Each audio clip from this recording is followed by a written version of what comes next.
اہل سرسار کی ایک قوم جسے قوم سبا بھی کہا جاتا ہے، اللہ تعالیٰ کی بے شمار نعمتوں کے اندر زندگی گزار رہی تھی۔ یہ قوم ایک عظیم تہذیب و تمدن کی مالک تھی۔ حضرت داؤد علیہ السلام اور حضرت سلیمان علیہ السلام کی باعظمت حکومتوں کے بعد ان کی حکومت زبان زدے خاص و عام تھی۔ کہا جاتا ہے کہ یہ لوگ گندم کے مغز سے آٹا پیس کر روٹیاں پکاتے تھے، لیکن اس قدر اسراف کرنے والے اور ناشکرے تھے کہ انہی روٹیوں کے ساتھ بچوں کا پاخانہ صاف کرتے تھے۔ ان آلودہ روٹیوں کو اکٹھا کرنے سے ایک پہاڑ بن گیا تھا۔ ایک صالح شخص نے وہاں سے گزرتے ہوئے ایک عورت کو دیکھا جو روٹی کے ساتھ بچے کے پاخانے کے مقام کو صاف کر رہی تھی۔ اس شخص نے عورت سے کہا، تیرے اوپر افسوس، خدا سے ڈر، کہیں ایسا نہ ہو کہ خدا تیرے اوپر اپنا غضب ڈھائے اور تجھ سے اپنی نعمت چھین لے۔ اس عورت نے جواب میں مذاق اڑایا اور مغرورانہ انداز میں کہا، جاؤ جاؤ، گویا کہ مجھے بھوک سے ڈرا رہے ہو۔ جب تک سرسار جاری ہے مجھے بھوک سے کسی قسم کا کوئی خوف نہیں ہے۔ کوئی زیادہ عرصہ نہیں گزرا تھا کہ اللہ تعالی نے ہوس بازوں اور اسراف کار لوگوں پر اپنا غضب ڈھایا۔ پانی جو کہ زندگی کی بنیاد ہے ان لوگوں سے چھین لیا تھا۔ قحط نازل ہوا، بات یہاں تک پہنچ گئی کہ ان کی ذخیرہ کی ہوئی تمام غذا ختم ہو گئی۔ آخرکار وہ مجبور ہو گئے کہ انہی آلودہ روٹیوں پر ٹوٹ پڑیں جو ان لوگوں نے اکٹھی کر کے پہاڑ کے مانند ڈھیر لگایا ہوا تھا، بلکہ وہاں سے روٹی لینے کے لیے صف لگتی تاکہ ہر کوئی وہاں سے اپنے حصے کی روٹی لے سکے۔ کفران نعمت، قحط اور ان کی بدحالی کے بارے میں متعدد روایات موجود ہیں۔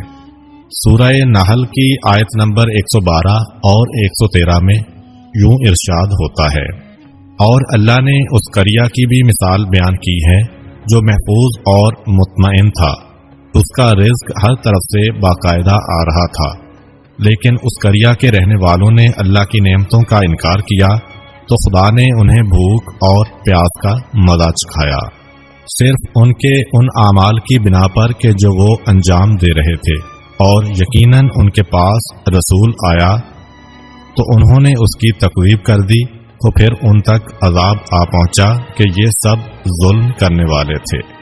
اسی قوم سبا کے بارے میں ایک اور واقعہ بیان ہوتا ہے کہ ان لوگوں نے اپنی زراعت کو بہتر طور پر کاشت کرنے کے لیے پانی ذخیرہ کرنے کی خاطر بلک کے دو پہاڑوں کے درمیان ایک بہت بڑا بند معرب تعمیر کیا ہوا تھا۔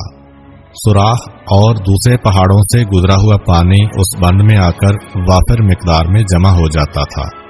قوم سبا نے اس پانی سے صحیح طور پر استفادہ کرتے ہوئے وسیع و عریض اور بہت سے خوبصورت باغات لگائے اور کھیتی باڑی کو رونق بخشی۔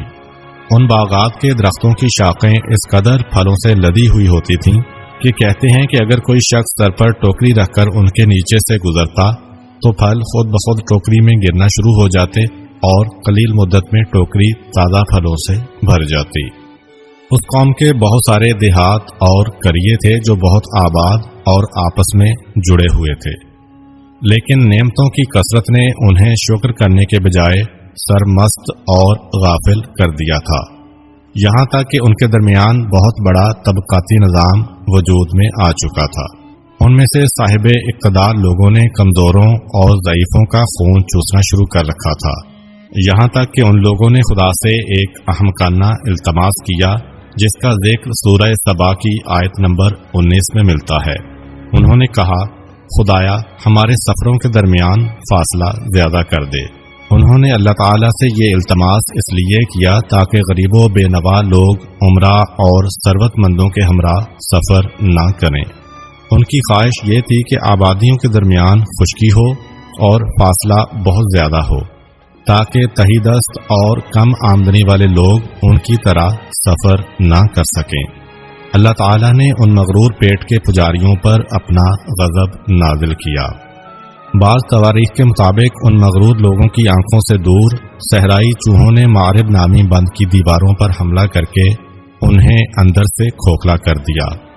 ادھر سے بارشیں زیادہ ہوئیں جن کی وجہ سے سیلاب آ گیا اور اس بند میں پانی بہت زیادہ اکٹھا ہو گیا۔ اچانک بند کی دیواریں ٹوٹیں، اس سے ایک بہت بڑا سیلاب آیا جس میں تمام دیہات، آبادیاں، مال مویشی، باغات، کھیتیاں، ان کے محل اور گھر پانی میں غرق ہو کر نابود ہو گئے۔ ان کے باغات اور زراعت میں سے صرف کچھ پیلو اور بیری کے درخت اور کچھ جھاڑیاں بچی تھیں۔